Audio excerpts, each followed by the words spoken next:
Hello once again, students. We are now on your vocabulary lesson for this week. You still have me. I am Teacher Frances. Let's begin. Start bringing out your literary companion and your pen with you. For this week's lesson, we shall have your selection of vocabulary and Greek and Latin roots. Open your literary companion on pages 244 until 245. Let us have our short review first. Remember the selection of vocabulary we had last week? As we discussed the epic on Sundiata, the Lion King of Mali, we've encountered new set of words. What are those again? Great, those are disheartened, endures, fray, hedrous, ridiculed, stature, and taunting. We also studied the shades of meaning or nuances. Very good. These are the differences in the meanings of words. Just like how we used homely, we used hedrous to mean ugly or not good looking. You also made use or research in the dictionary a new word that has the same meaning for that or for those words. Got them? Let us read our objectives. I can define the vocabulary used in the story, and I can define the meaning of Greek and Latin roots as they are used in words. Let us have your lesson on selection vocabulary. Open your literary companion on page 244. But first, before moving on with that page, let us define those 9 words from the 2 myths. Our first word, say attest. Attest is a verb which means to say or to state that something is true. That's attest. Next, say infested. Infested is a verb also which means filled in a threatening or unpleasant way. That's infested.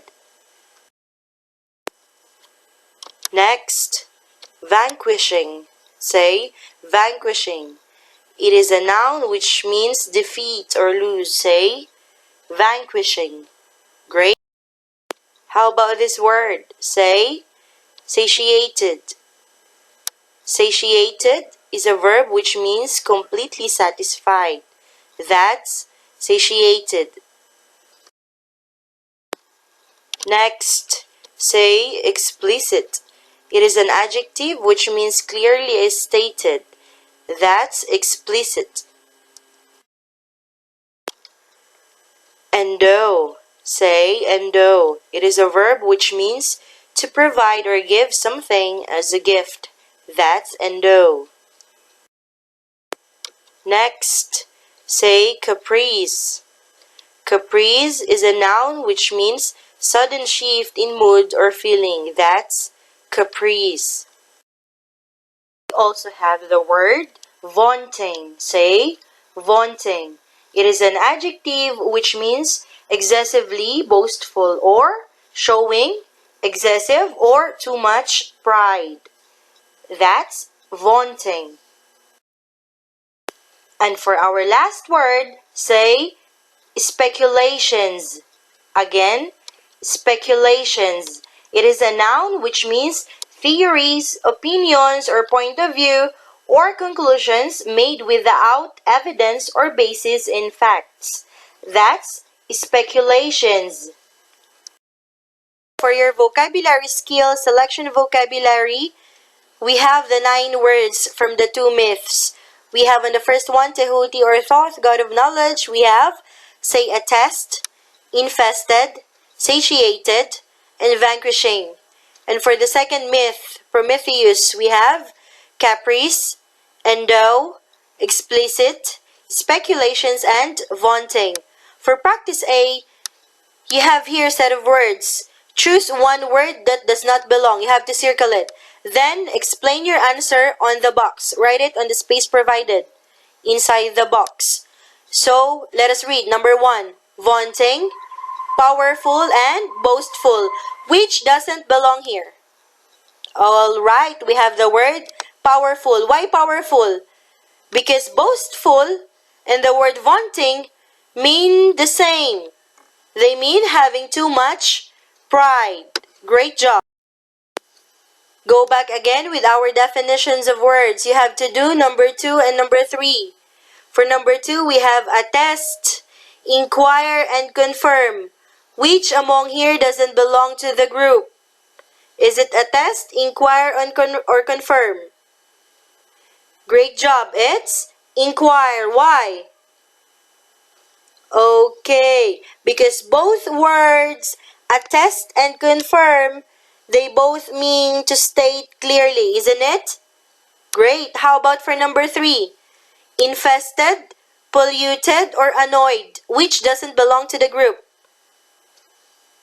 Okay, annoyed. Why?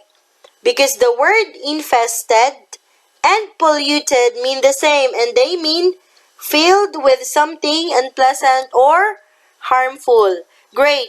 Complete your explanations on your box, but don't forget to circle it first, okay? Good job. For your practice B, rewrite each sentence replacing the italicized phrase with the vocabulary word that has the same meaning. I will make a sample for you on number 1. Due to a sudden change in mood, I wanted to read a book rather than go to the movies. I repeat, due to a sudden change in mood, I wanted to read a book rather than go to the movies. So we have the italicized words, a sudden change in mood. Alright? What could be the replacement of these group of words? Very good. It could be replaced with due to a caprice. The word caprice means sudden change in mood. Great job. So you have to rewrite the sentence again with the correct vocabulary word in replace for those group of words. The answer will be, due to a caprice, I wanted to read a book rather than go to the movies. Got it? How about for number 2 and number 3? For number 2, we have, instead of a well-researched report, you have presented only theories and opinions unsupported by evidence. So, we could already see here the italicized words, what? Great. Theories and opinions unsupported by evidence. Alright, what could be the word in exchange for that? You start thinking. And for number 3, after reading the biography of my sports hero, my curiosity was completely satisfied. What among our vocabulary means completely satisfied? Think about your answer and write the new sentence here with the correct vocabulary on the space provided. Take your time in answering. For our last part, apply. Answer each question with true or false. Explain your answers. I've already explained for you. I've provided explanations. You just have to write true or false, okay? Depending on the meaning of each vocabulary here. We have endow, explicit, and vanquishing. For number 1, it's good for a wealthy person to endow a school or library with a gift of money. It's good for a wealthy person to endow a school or library with a gift of money. So, we have the word endow. Many public institutions lack funds. A gift of money would help. These public institutions are the mentioned, school and library. So, what is the meaning of the word endow again? Okay, it is a gift or something to be given. So, is it true or false? If we have this statement, great, it's true. How about for number 2? If a command is explicit, you might need to ask for it to be restated. If a command is explicit, you might need to ask for it to be restated. What's the meaning of the word explicit again? Alright. An explicit command is clearly stated, so it doesn't need to be restated. So, what's the answer? True or false? If it's already explicit, true or false? Write your answer. And for number 3, the vanquishing of terrible diseases is a goal that scientists should strive toward. The vanquishing of terrible diseases is a goal that scientists should strive toward. So, the word vanquishing, the defeat of diseases, is something scientists should achieve. The word vanquishing means defeat. So, that's the goal of all the scientists. So, is it true or false? Write your answer. Good job, grade 7 student. Now proceed with your Greek and Latin roots. Open your literary companion on page 245. Let us read the text on vocabulary strategy, Greek and Latin roots on page 245. A root gives a word meaning. Affixes are word parts added to a root to change its meaning. Prefixes come before a root, and suffixes come after. Many roots and affixes in English come from Greek and Latin. Knowing their meanings can help you figure out the meaning of unfamiliar words. So, we have to study today Greek and Latin roots. We are going to identify the meaning of those from Greek and Latin. Got them? There are some prefixes. These are the words or letters that we put before the base or before the main word.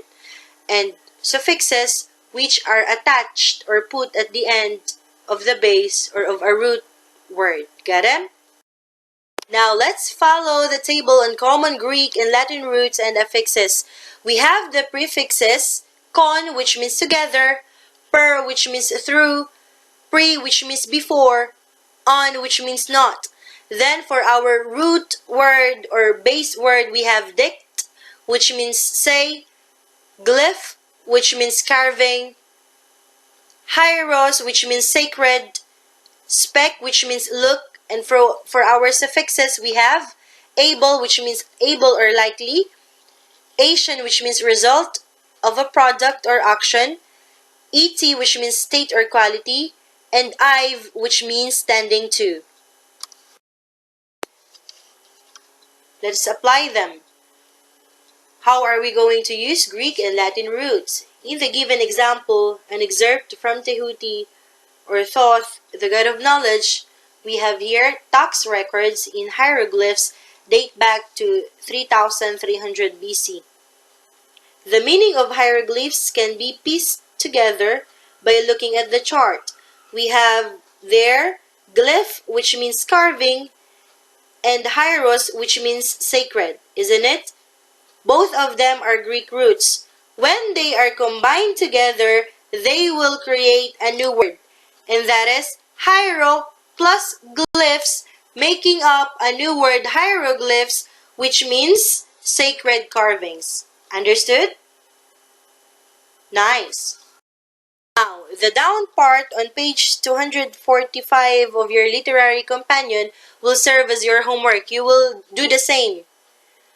Practice and apply. Use information in the chart to determine the meaning of the bold-faced word. We have the word perspective. Explain your reasoning. Then, check a dictionary to confirm or correct your definition. Don't forget to answer the task in your eAlpha account. After watching this video, start answering your task there. Alright, finally, we are now on our wrap-up. Remember our selection vocabulary, those 9 words and their meanings. Then, the meanings of some Greeks and Latin roots, where we are using them in English as prefixes, roots, and suffixes. Also, don't forget your homework on page 245. This has been Teacher Frances. Have a good day. Goodbye.